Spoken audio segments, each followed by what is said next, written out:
Hearing the name A's Steakhouse, I realized what had happened. Victoria placed an order at the wrong restaurant after all. A's Steakhouse, coincidentally, has nearly exactly the same phone number as our diner. Only one number is off, so people make that mistake regularly. We've had people call us looking for A's Steakhouse, and people call A's Steakhouse looking for us. Most people quickly notice the difference between a steakhouse and diner, but I guess Victoria just didn't notice when she placed her order. I heard Victoria trying to argue with the delivery man, saying that she was canceling her order. "Hello, Victoria, is everything okay?" "This is all your fault. I was planning to order from your restaurant and cancel last minute.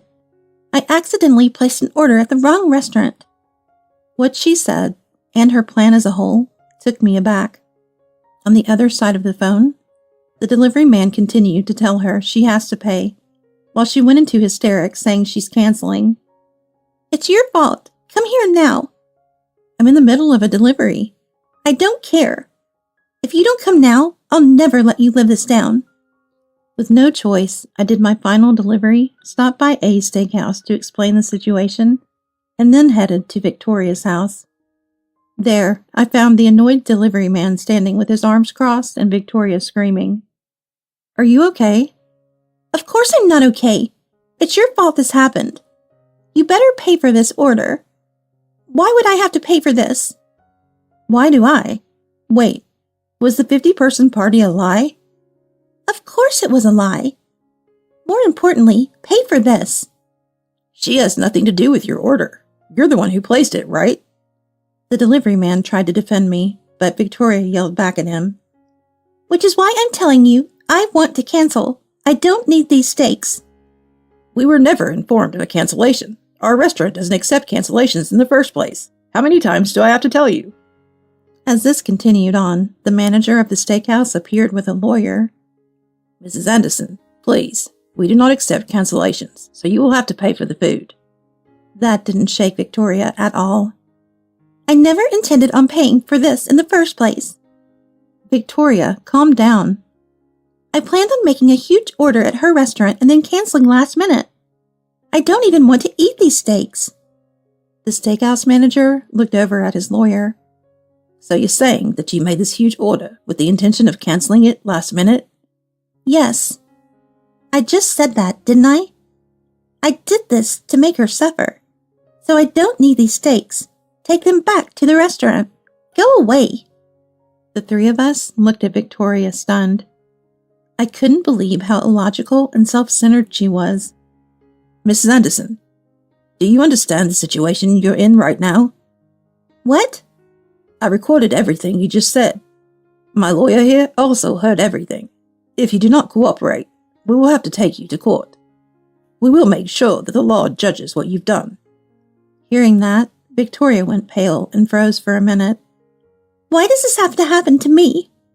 She then began picking up takeaway boxes of steaks and throwing them at us. As the steaks were flying towards us, the lawyer said, "Well, this is getting nowhere." He then called the police, who appeared in no time and dragged Victoria into their patrol car. "Maggie, save me!" When I was late to the cafe, and I said our shop got a delivery of steaks, Victoria assumed we run a steakhouse. She then, coincidentally, happened to reach a local steakhouse when she called to make her order, which she completely assumed was us. Though it sounds crazy, it seems like that's what happened.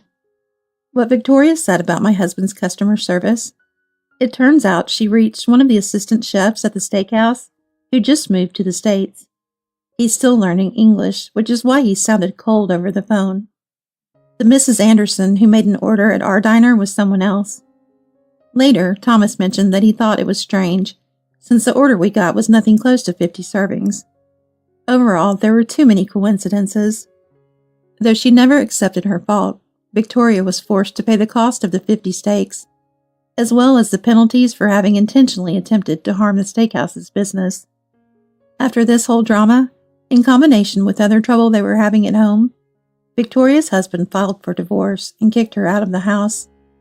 Victoria was separated from her children as well, which naturally meant that she also stopped meeting our mom group. She is now living in a cheap apartment. working part-time as a cleaner in order to pay off all the money she owes. One of my friends said they recently saw her scarfing down samples at the grocery store, but that she now looked like she was 60 years old. It seems all the stress took a toll on her. On the other hand, Thomas and I are running our diner as well as usual. With Victoria no longer around, all of us moms enjoy meeting each other. They even sometimes come to our diner. I'm so grateful that I'm able to live such a happy life.